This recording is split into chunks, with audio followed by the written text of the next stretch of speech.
We're joined now on the phone from Cairo by Lina Attalah. Lina is the managing editor of the English edition of Masry Alyoum newspaper. She's been in Tahrir Square for the past 3 days, and she's in the square now. Thanks for joining us, Lina. And let me ask you this. The violence yesterday has been called Hosni Mubarak's counter-revolution.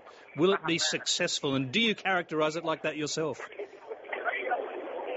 Right. I wouldn't call it a counter-revolution because it is not a revolution. It is just an attempt to thwart what has been taking place in Tahrir Square for the past few days. It's basic acts of thuggery that we've witnessed as journalists yesterday, and it's manifested by basically people carrying white arms on them, everything from knives to batons to Molotov cocktails that were thrown at protesters who have been in the streets for the past few days insisting on the ouster of President Hosni Mubarak.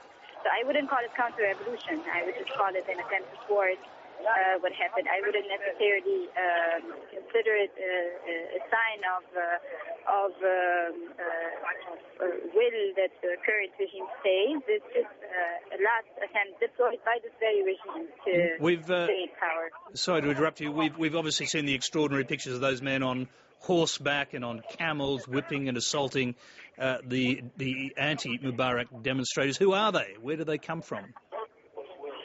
Until now, we don't have a global vision of who those people are. But many people who were arrested by the anti-Mubarak protesters as they were waging violence at them had ID cards that said that they worked for the Ministry of Interior. That basically fell on Friday after the battle that took place between the anti-Mubarak protesters and the security forces. So many of them are proven to be personnel from the Ministry of Interior, security personnel.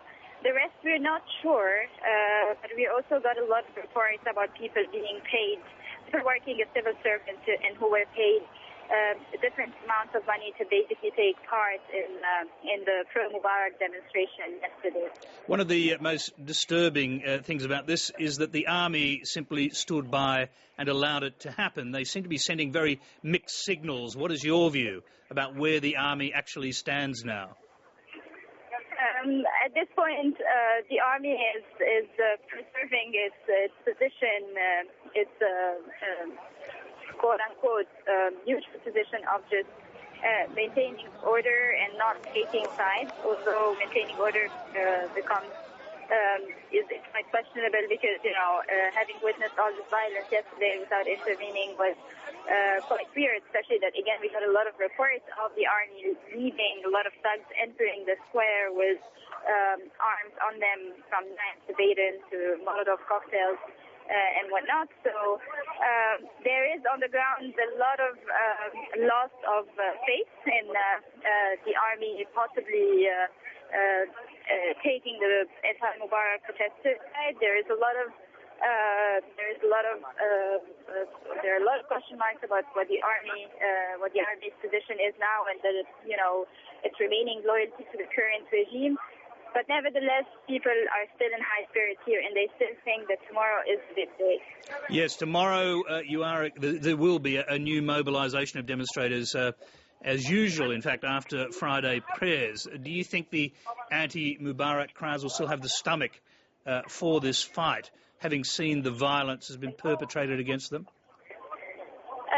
What is widely agreed upon here in the square is that there is no point of return. There was a lot of pressure, even from some opposition forces, to the young protesters on the streets to basically leave the square to minimize the toll of casualties and deaths. However, the youth are just determined to stay, and they think that there is no point in returning. And there is a lot of mobilization around mosques and churches tomorrow to basically deploy right after prayers and go on with the so-called Friday of Departure protest, which is supposed to be the determining date for this revolution. Final question, Lina. How do you expect this to end? It's difficult to make expectations right now given the intransigence of the regime to stay in power despite mounting calls for it to leave. I expect more violence. I cannot tell exactly politically how the situation will be like. I just expect more violence, which is by default conducive to more of the weakening of the regime. So even if the regime does not leave tomorrow, it will leave sometime very soon. And even if it deploys a lot of violence tomorrow, that's it's widely understood as the last it's the last breeze basically within this regime. So I think it's just over, and it's a matter of time, not more.